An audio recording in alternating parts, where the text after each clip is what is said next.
என்னை ஒடுக்கலான்னு சொல்லி கொண்டிருக்கலாம், எனக்கா யார் பேசுவான்னு சொல்லி நீங்க நின்று கொண்டிருக்கலாம். அந்த காலை வேளையில எனக்கு யார் பேசுவா, எனக்கு யாருமே இல்லைன்னு சொல்லியிருக்கலாம். எனக்கு யாராவது இருந்தா கூட பேசுவாங்களே, எங்க அம்மா இல்லையே எங்க அப்பா இல்லையேன்னு சொல்லி நின்று கொண்டிருக்கலாம். உனக்கு நடக்கிற அநியாயத்தை பார்த்து தாங்கவே முடியலையே, எங்க அப்பா இருந்தா நடந்திருக்குமே, எங்க அம்மா இருந்தா எங்க பேசியிருப்பாங்கன்னு சொல்லி கொண்டிருக்கலாம். உங்களுக்காக ஒருவர் பேச உண்டு. கர்த்தராகிய ஆண்டவர் பாருங்க, அடிமைத்தனத்தில் இருந்த இஸ்ரவேல் ஜனங்களை கர்த்தர் விடுவித்தாருங்க. அடிமைத்தனத்துல 430 வருஷம் அடிமைத்தனம், ஒரு அடிமைத்தனம் இல்ல, 430 வருஷம் அடிமைத்தனத்துல இருந்து என் ஆண்டவர் இஸ்ரவேல் ஜனங்களை கொண்டு வந்தாருங்க. இன்னைக்கு எந்த அடிமைத்தனத்துல உட்கார்ந்து இருக்கிறீங்க, எந்த பிரச்சனையோடு உட்கார்ந்து இருக்கிறீங்க, எகிப்தினாவே அடிமைத்தனம் தான். எகிப்தினாவே என்னங்க, அவங்க அழிக்கும்படி ஒடுக்கும்படி தான் இருந்த எகிப்தினுடைய ஆவி என்னன்னா தேவனை தொழுது கொள்ள விடாது, அது அடிமைப்படுத்தும். ஜனங்களுக்கு வருமா, தேவ ஜனங்களுக்கு வருமா எழுப்பி வந்துட்டே இருக்கும்.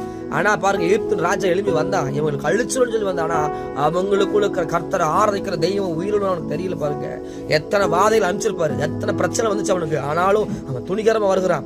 ஆண்டவர் 10 கொள்ளை நோயினால வாதிச்சார், 10 வாதைகளால் அவனை வாதிச்சாரு, ஆனாலும் அவன் துணிகரமா வந்தார். எதுக்கு அவன் இறுதி கடினப்படுத்தார் தெரியுமா?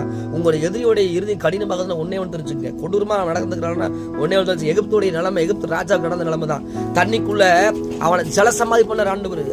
அவனுடைய ஒரே ஒரு சேரு, அவன் பெரிய விஷயமெல்லாம் அவன் அழிக்கல ஆண்டவர். அவனுக்காக வானத்துல இருந்து அக்னியால இறக்கல, சேர்த்த உண்ட சேர்த்துனால அவனுடைய குதிரையோட அந்த சக்கரங்களில மாட்டிக்குச்சு. அவ்வளவுதான், தண்ணி அப்படியே மூடி அவனை ஜலசமாதி பண்ணிச்சு. இன்னைக்கு அதுதான் பெரிய விஷயமா நம்ம யோசிக்கிறீங்களா? எதிரி குறிச்சு உங்களுக்கு வருமா, எலும்பரை குறிச்சு பெருசா நினைக்கிறீங்களா? ஒண்ணுமே இல்ல, தேவன் ஒரே ஒரு சேர்த்து அமைச்சு அவனை கப்புன்னு நிறுத்திடுவாரு. தேவ ஜனமே, தேவ பிள்ளைகளை கர்த்தராகிய ஆண்டவர் சொல்றாரு, அந்த காலையில் சொல்றாரு, நீங்க சும்மா இருங்க, யுத்தம் கர்த்தருடையது.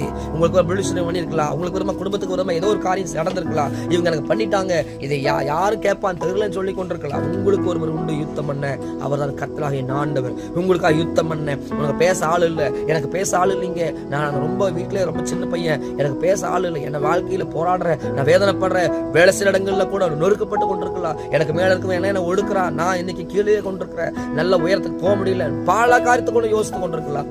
உங்களுக்கு யுத்தம் பண்ணுகிற கர்த்தர் இருக்கிறார். யுத்தம் கர்த்தருடையது, யுத்தம் கர்த்தருடையது. யுத்தத்தின் தளபதி அவர்தான், சேனைகள் கர்த்தர். அவர் பேர் என்னங்க? சேனைகள் கர்த்தர். அதனால பயப்படாதீங்க. இந்த காலை வேளையில யுத்தம் அவருடையது. நீங்க சும்மா இருங்க. சும்மா இருக்கனா என்னங்க, கம்முன்னு இருக்கிறது இல்ல, தேவ சமூகத்துல உட்கார்ந்து ஜெபம் பண்ணுங்க. கர்த்தர் உங்களுக்காக யாவும் செய்து முடிப்பார். நீ சொல்லுங்க, இந்த காலை வேளையில எனக்காக யாவையும் செய்து முடிப்பார், எனக்காக யாவும் செய்து முடிப்பார். அவங்களுக்காக கர்த்தர் யாவும் செய்து முடிப்பார். இஸ்ரவேல் ஜனங்களுக்காக தேவன் யுத்தம் பண்ண ஆரம்பிச்சார். இன்னைக்கு தான் சொல்லுகிறேன், உங்களுக்கு விரோதமா இருக்கிற காரியத்தை கர்த்தர் யுத்தம் பண்ணுவார். அதனால நீங்க சும்மா இருங்க, நீங்க போராடாதீங்க. நீங்க செய்ய வேண்டியது ஒன்னே ஒண்ணு, ஆண்டவரே எனக்காக யுத்தம் செய்யுங்க. இந்த காலையில சொல்லுங்க, ஆண்டவரே எனக்காக நீ யுத்தம் செய்யும், கர்த்தாவே எனக்காக யுத்தம் செய்யும். இந்த காலை வேளையில கர்த்தர் உங்களுக்காக